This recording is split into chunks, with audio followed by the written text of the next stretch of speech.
제가 운전을 많이 하다 보니까요, 차 안에서 지내는 시간이 많습니다.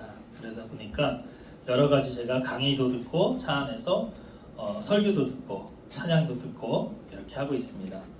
요즘에 제가 많이 듣는 강의가요, 제가 그걸 뭐 듣고 싶어서 들었다기보다는 여러분들 아시잖아요. 그 알고리즘에 의해서 이제 떴는데 한 번 봤더니 계속 그게 뜨는 거예요. 그게 어떤 거였냐면 성공한 사람들의 이야기.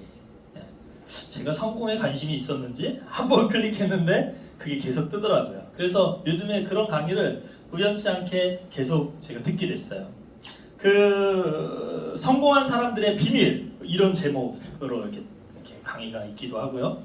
가난한 사람과 부자를 결정하는 놀라운 차이, 50조 부자가 알려주는 당신이 가난한 이유, 성공한 사람들은 이런 행동을 절대 하지 않는다 등등 많은 성공 스토리들을 가지고 각자의 성공담을 이야기해 줍니다. 그런 종류의 영상을 계속 보다 보니까요, 이런 생각이 들었어요. 나는 성공하지 못했는데 나는 루저인가? 나는 실패자인가? 성공하지 못한 나는 어떡하지? 또 우리 공동체에 이렇게 보아하니 그게 성공한 사람이 없는 것 같은데, 그럼 우리들은 뭐지? 우리들은 다 루저인가? 이런 생각을 하면서 그런 영상을 봤습니다. 그들의 이야기를 들으면 정말 존경스럽고 또 부럽기도 하고 또 이렇게 나도 성공하고 싶다라는 생각이 들기도 했습니다.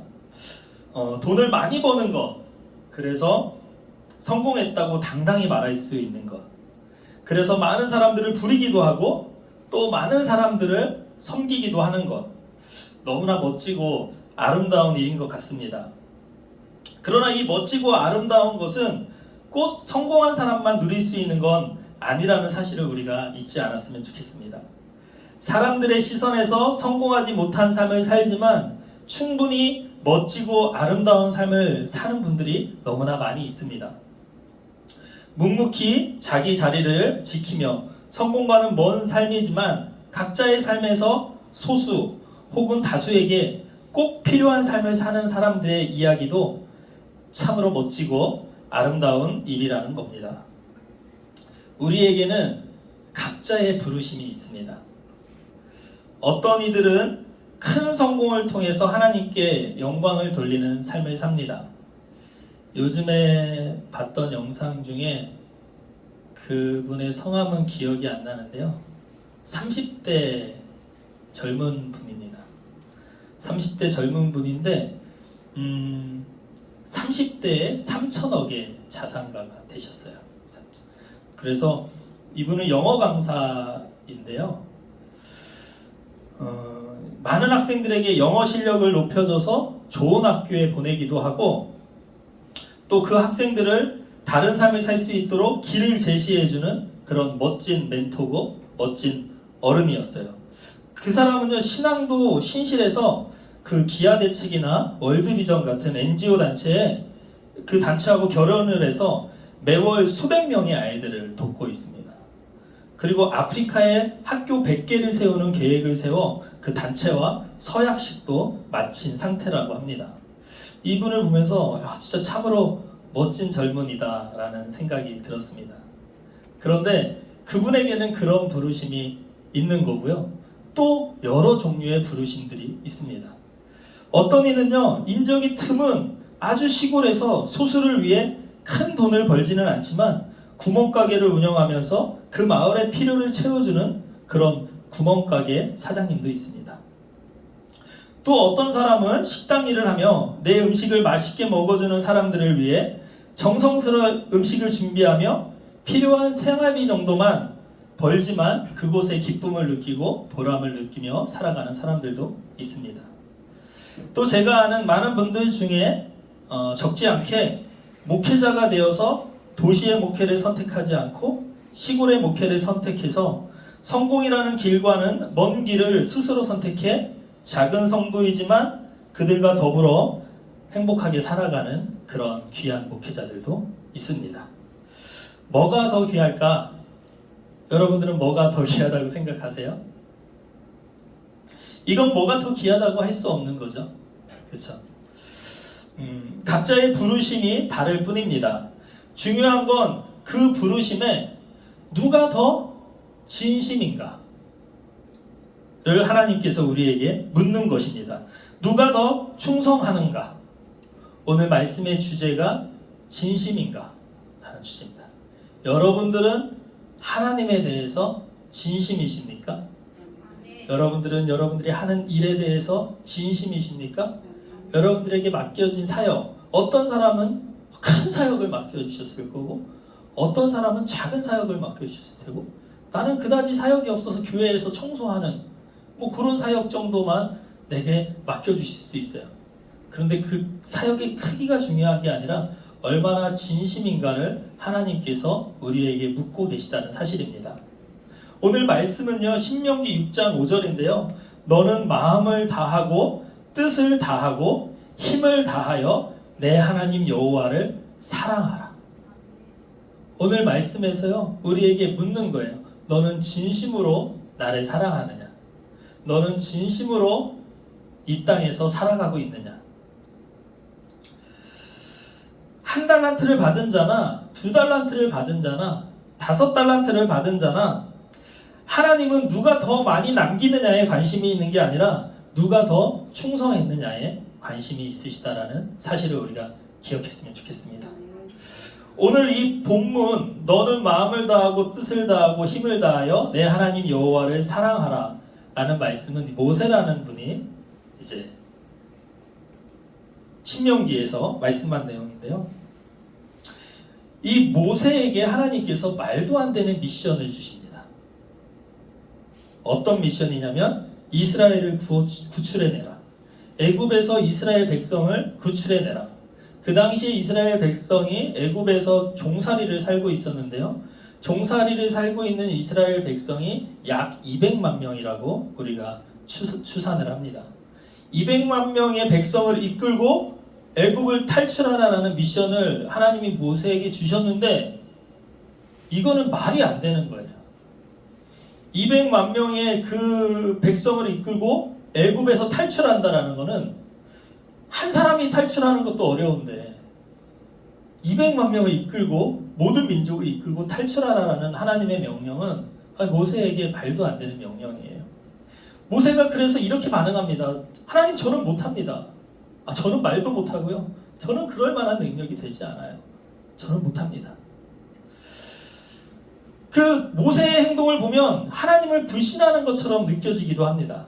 그러나 이런 모세의 반응은 하나님의 명령이 정말 말도 안 되는 명령이기 때문에 인간으로서 할 수 있는 충분한 반응이었어요.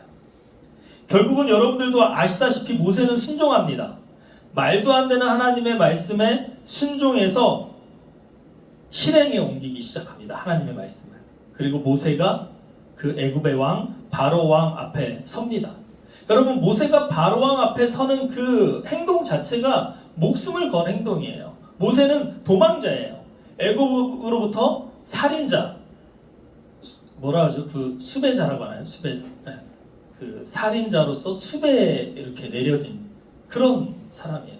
그래서 이 모세가 광야에서 40년 동안 생활을 했던 거고요. 애굽의 왕이었던 왕자였잖아요, 모세가. 애굽의 왕자였던 모세가 광야에서 살 수밖에 없었던 거는 애굽으로 돌아가면 살인자로 잡힐 수밖에 없는 목숨의 위협이 있는 그런 상황이었기 때문에 애굽에 돌아갈 수 없었어요.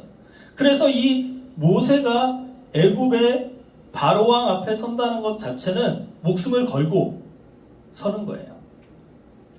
그러나 그 목숨 건 행동을 실행에 옮기죠.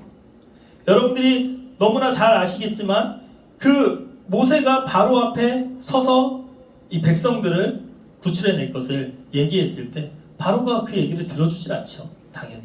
그래서 바로는요, 그 백성들에게 더 심한 노역을 시켜서 더 힘든 삶을 살게 합니다. 이 백성들은요, 그동안에도 힘들었는데 모세가 나타나서 이 상황이 더 안 좋게 된 거예요. 더 힘들어진 거예요. 그동안에 8시간 일했다면 이게 10시간 일해야 되는 거예요. 모세가 다시 한번 바로 앞에 나아가서 얘기합니다. 바로가 더 화가 났어요. 12시간을 일하게 시키는 거예요.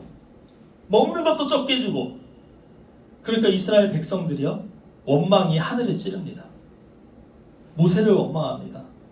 당신 때문에 왜 갑자기 나타나가지고 우리 잘 살고 있는데 왜 나타나가지고 우리를 이렇게 힘들게 하느냐. 여러분, 모세의 심정이 어땠을까요? 모세의 심정이, 바로가 모세를 거절하는 것은 모세는 예상했던 내용이에요. 그래서 바로가 모세를 거절하는 것은 힘들지 않아요, 모세 입장에서. 그런데 백성이 모세를 거절하는 건 모세 입장에서 너무 힘들어요. 왜냐하면 백성들을 구해주고 싶어서, 구해주려고, 이 애굽의 종살이에서 구출해내려고 모세가 왔는데, 그런 백성들이 모세를 원망할 때 모세는 너무나 힘들었을 것 같아요. 정말 그만두고 싶은 마음이. 그러나 모세는요, 끝까지 하나님 말씀에 순종해서 행동에 옮겨서 결국은 저와 여러분들이 아시는 내용처럼 이스라엘 백성들을 애굽에서 출애굽시킵니다. 그리고 후임자 여호수아가 바톤을 타치해서 결국 하나님이 약속하신 가나안 땅에 들어가게 됩니다. 이 모세의 끝까지 순종, 억울하고 원통하지만 결국 이스라엘 백성을 구해내고 약속의 땅까지 들어간 그 사건에는 이 모세의 진심을 다한 순종이 있었다는 사실을 기억했으면 좋겠습니다. 어떤 사람은요, 큰 성공을 통해 하나님께 영광을 돌립니다. 어떤 사람은 작은 성공이지만 묵묵히 그 길을 걸어가는 사람도 있습니다. 또 아예 성공과는 거리가 멀지만 그 자리를 지키는 사람도 모두 하나님의 영광을 나타내기 위해서 진심이 있어야 한다는 사실을 기억했으면 좋겠습니다. 충성된 청지기로서의 자세를 잃지 않았으면 좋겠습니다. 어떤 일을 하든 어떤 사역을 하든 하나님이 내게 맡겨주신 자리라는 사실을 기억했으면 좋겠습니다. 엄마의 자리, 아빠의 자리, 남편의 자리, 아내의 자리, 혹은 자녀의 자리, 혹은 사장의 자리, 혹은 부장, 차장, 대리의 자리, 혹은 직함도 없는 그런 보잘것없는 작은 자리일지라도 이 모든 자리가 하나님께서 내게 맡겨주신 자리라고 믿고 그 자리에 최선의 진심을 보인다면 그곳에서 하나님께서 영광 받으실 것입니다. 2023년에는 우리가 진심이면 좋겠습니다. 하나님을 사랑하는 마음도 진심이면 좋겠고, 교회를, 하나님이 세우신 이 교회를 사랑하는 마음도 진심이면 좋겠습니다. 여러분들이 하는 일들도 진심이면 좋겠고, 작지만 교회에서 하는 맡겨진 사역에도 진심이면 좋겠습니다. 이웃과 사람을 대하는 태도와 마음도 진심이었으면 좋겠습니다. 스쳐 지나가는 사람, 남이라고 표현하죠. 우리에게 남은 없습니다. 모두가 하나님의 자녀이고 모두가 내 형제 자매라는 사실을 기억하길 바랍니다. 나와 가까운 사람들에게는 친절하고 새로운 사람들 혹은 스쳐 지나가는 사람들에게는 차가운 그런 사람이 되지 않기를 바랍니다. 예수님의 따뜻함이 여러분들을 통해 스쳐 지나가는 사람까지도 느낄 수 있도록 그런 삶을 사시는 저와 여러분이 되기를 소망합니다. 혹시 나의 마음과 나의 행동 가운데 진심이지 못했던 부분들이 있다면 2022년과 함께 떠나보내시고 2023년에는 하나님께, 이웃에게, 그리고 맡겨진 일과 사역 가운데 진심인 저희 모두가 되기를 소망합니다.